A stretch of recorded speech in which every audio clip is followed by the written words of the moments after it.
The Grow My Cleaning Company podcast helps owners of cleaning companies just like you to grow your company and yourself so you can make more money and finally get the time and money freedom that probably got you into this business. Discover how to automate and create systems that allow you to grow like crazy without losing control. If you dig the show and want to show some love, subscribe, rate, and review on iTunes. It really helps. Enjoy the show. Hey, Cleaning Nation, Mike Camping here with my new BFF, Mandy Pote. This young lady started TruShine Cleaning May 2016 in Lower Bucks County, Pennsylvania. I've never heard of it, but she said it's 15 minutes outside of Philadelphia, which I have heard of. So are you a Eagles fan? Do you not care at all? 76ers? What is your take on Philadelphia sports in general? I love the Eagles, but I actually...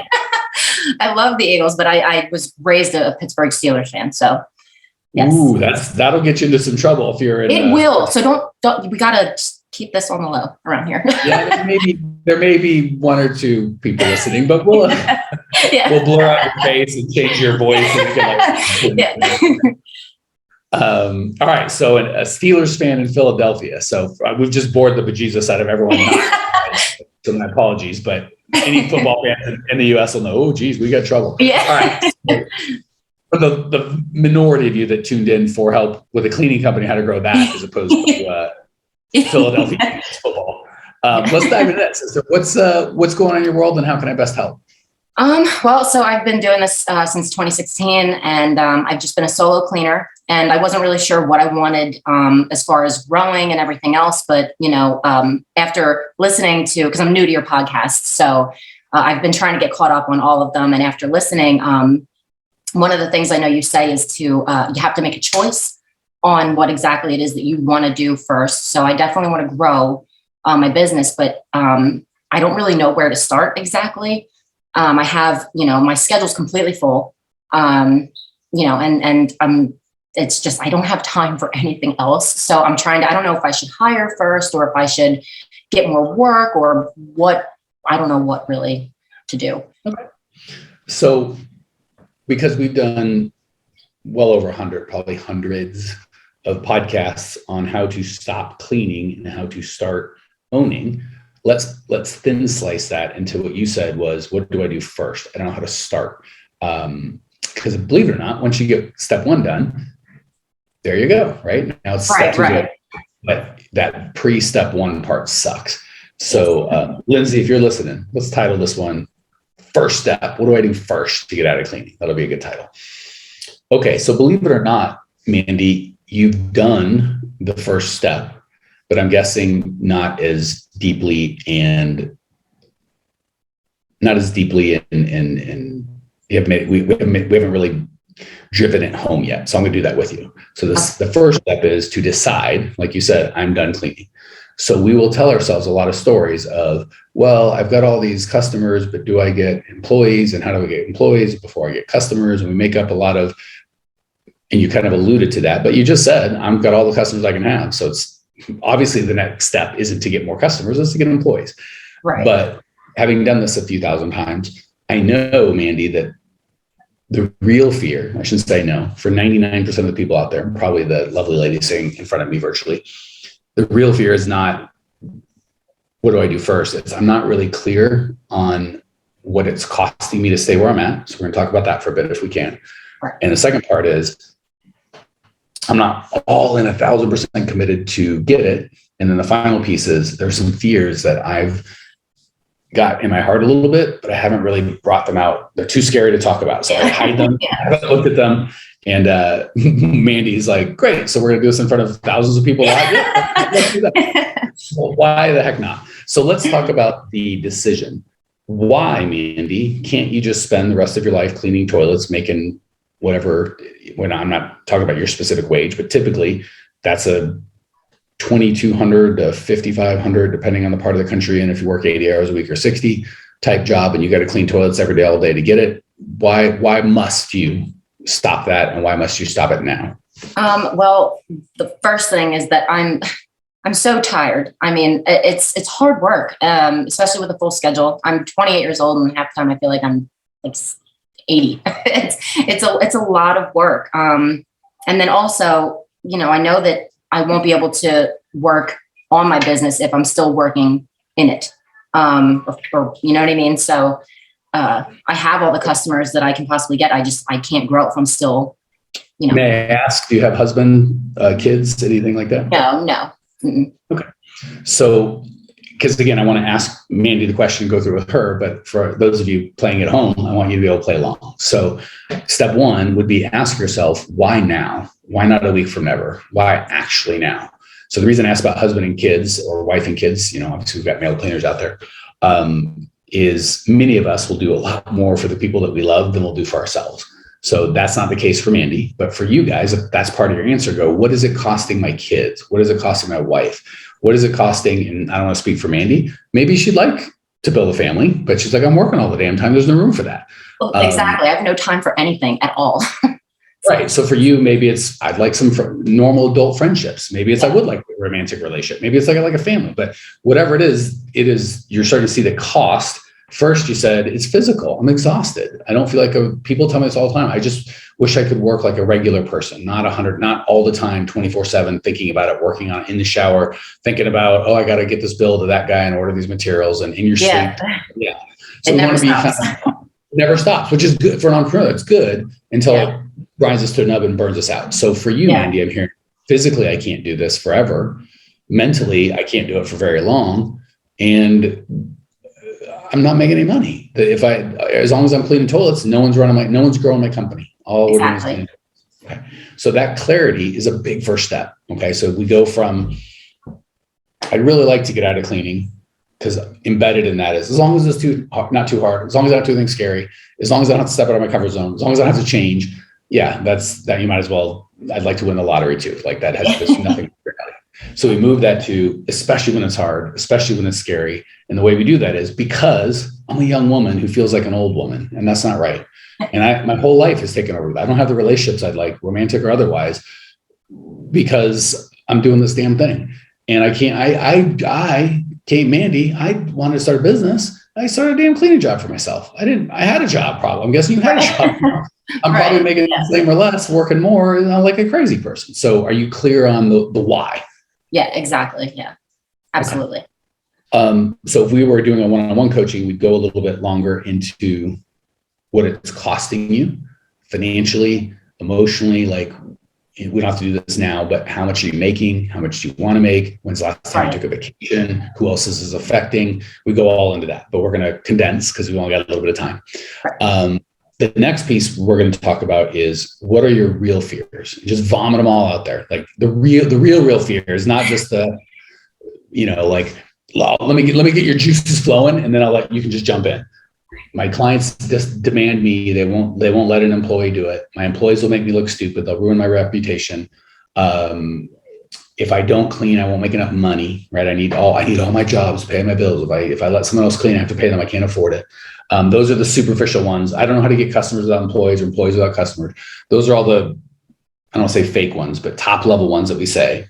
If Mandy's going to be sweet and open her heart a little and trust us, she might say something like, I'm 28 years old. I've never hired anyone. I feel like this young woman, who the heck would want to work with me? Maybe they'll feel stupid. Maybe they'll steal something. Maybe they'll steal from me. Maybe I'll do it illegally. Maybe the government will put me in jail. Like, we have all this stuff. So what does that look and feel like for you? We got to get it out so we can deal with it.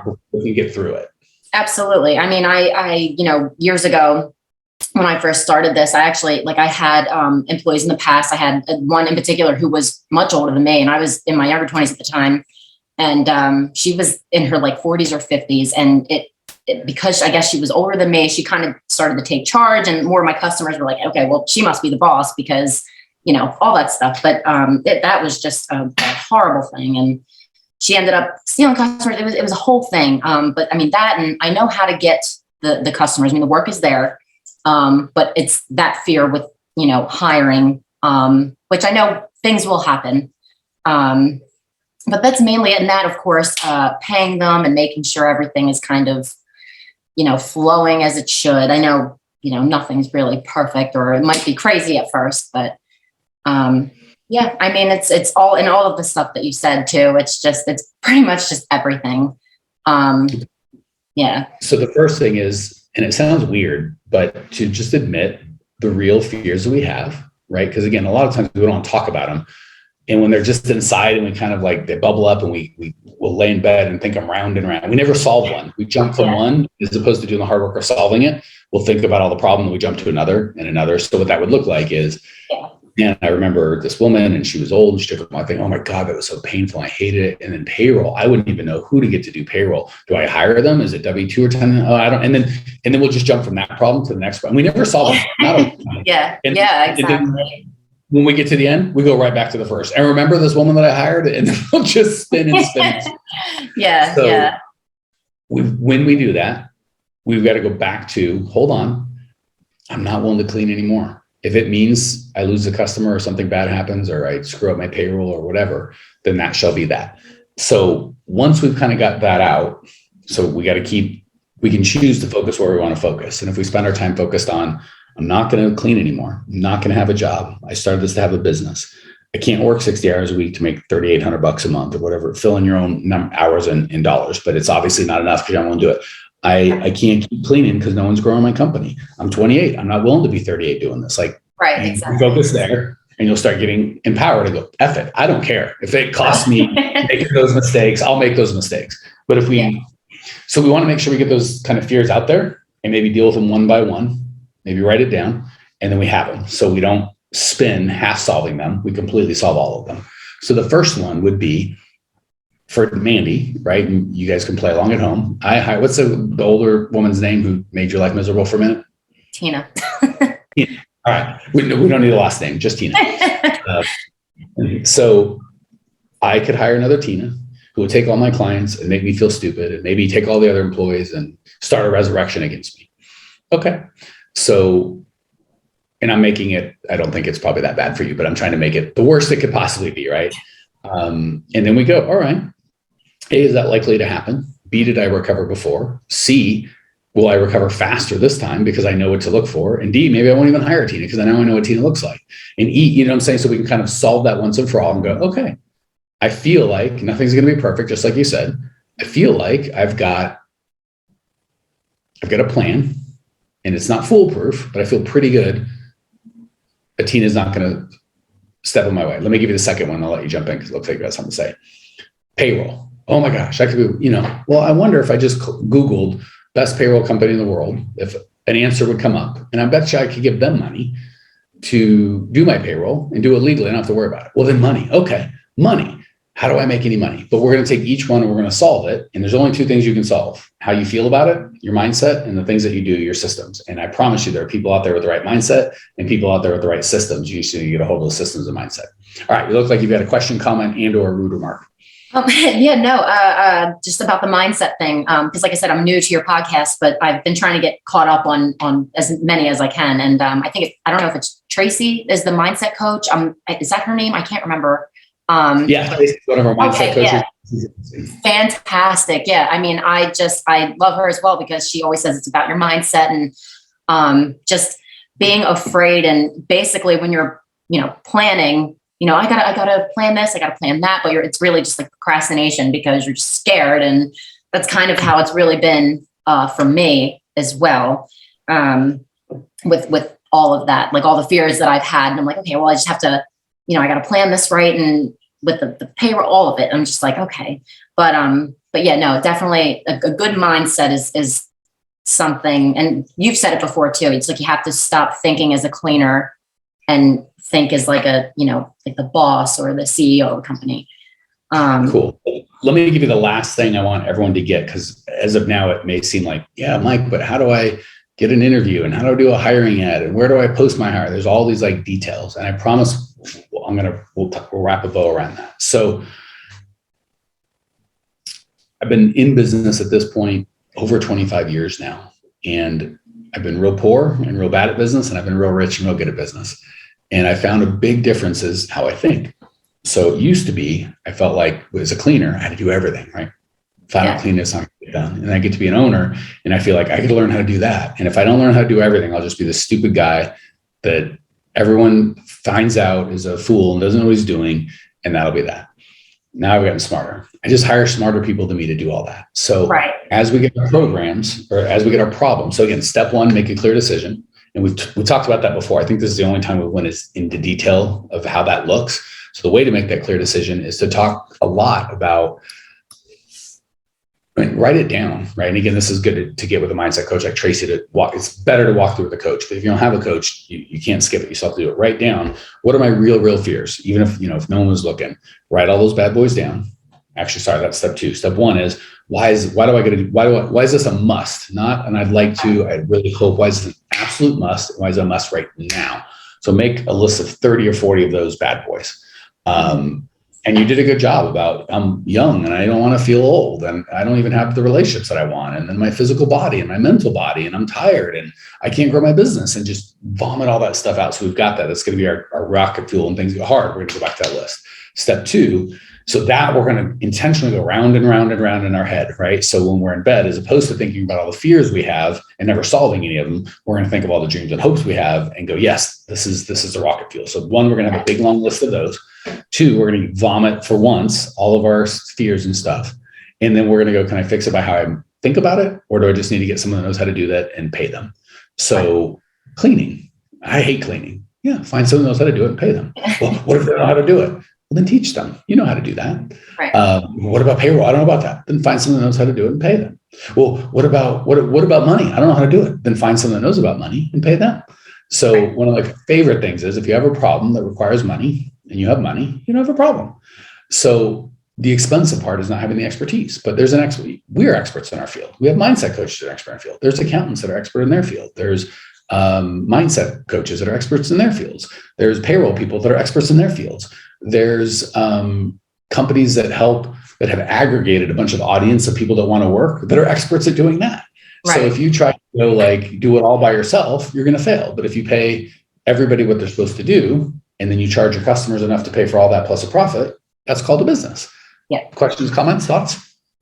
So I guess real quick, I remember another podcast of yours that I listened to. You were talking to a woman who you had asked her, you're like, okay, so, if you don't go out and clean, because she was a solo cleaner as well.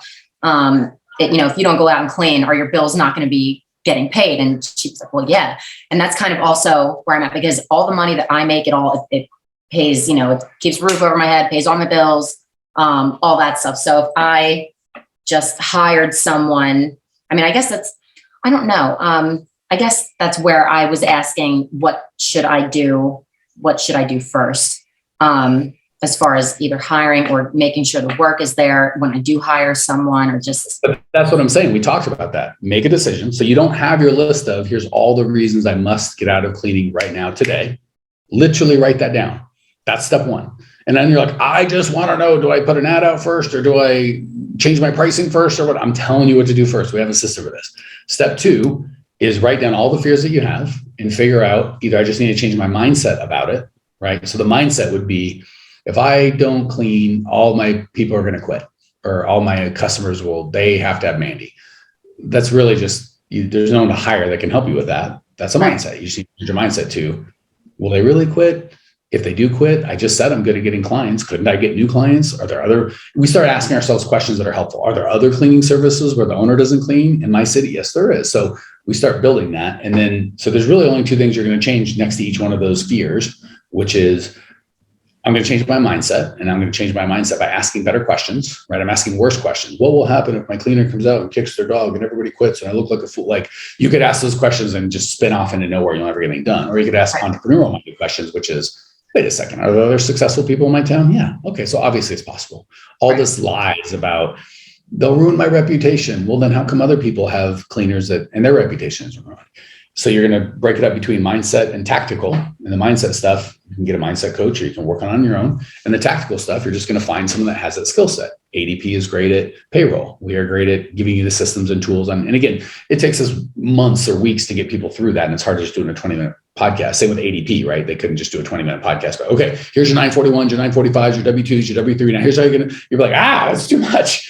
So you're either going to write down the belief that you need to have or the expert that you need to have. Indeed.com is a great place to aggregate people that want to work. If you just went out your window and screamed, I have a cleaning job, that's not going to work, right? So you're going to find someone that's done that. And once you've got those 2 lists, believe it or not, your next step will be pretty easy, which is, what do I do first? Well, if I've already got clients, and again, I hate to say, I'm not trying to pat myself on the back too much, but you want a system and a process, and I would call us. But if that's not an option or something you want to do, you just make a list of, now that I'm crystal clear on my fears and I'm crystal clear on why I've got to make this happen now, and on my fears, I've got either the mindset that I need to adopt or the resource I need to find, then you start making a list of what's number one for you. Does that make sense? Yeah. But we've got it always starts with Mandy. We always want to start with the exterior. Just tell me the rep I need to talk to in Indeed, and how much money I need to spend, and the hiring that I need to do. And we have systems and processes for our clients to do that. But believe it or not, we still spend 80% of our time on the things that Mandy needs to believe first. Right. Things, then the steps that she needs to do are pretty obvious, if that makes sense. Yes. Okay. Yeah. All right. That's what we got. Cleaning Nation, if you're like, this is good, but I would have liked more tactical stuff. We've got over 700 podcasts. Again, it's tough. I wish I could tell you. I've written 2 books. We got over 700 podcasts. I wish I could tell you to just read all those books and listen to all the podcasts. You will probably have all the information that you need. But the problem is, most people, to make a change like that, to go from a cleaner to an owner, need more than information. They need support and accountability and systems and hand-holding and consistent help. If you'd like our help with that, you have to watch the webinar. It's probably the best way. There's nothing for sale on growmycleaningcompany.com, but just reach out to us. We'll help you do that. If you don't want our help with that, still find somebody. So you can try and do it on your own, and there's a chance you'll be successful, but it's low. So mindset, tactics, find someone. If it's us, great. We're happy to talk to you. If it's not us, you need to find someone that can walk you through that's done this a couple of times, but trying to do it on your own can be tough. So all the resources we offer, growmycleaningcompany.com. Check it out now. I'll see you there. Well, here we are, the end of the podcast, and you made it. Great job. I've got a little bonus for you for sticking through with me, but like I mentioned before, if you got value out of this podcast and you want to show a little love, subscribe, rate, and review on iTunes, Spotify, wherever the heck you're listening to this thing. Share with a friend, share the love. And as a special thank you for those of you that stuck with me to the end, how about I give you my personal phone number so we can text? It's a great way for me to get to know you, your business, your goals personally. So shoot me a text now, 602-932-6431. That's 602-932-6431. I am the only one who responds to these texts, and I will personally respond to everyone I possibly can as long as this number is manned. Don't know how long we're going to keep this at the end of the podcast, so grab it now. 602-932-6431. Give me a text, say hey, can't wait to meet you.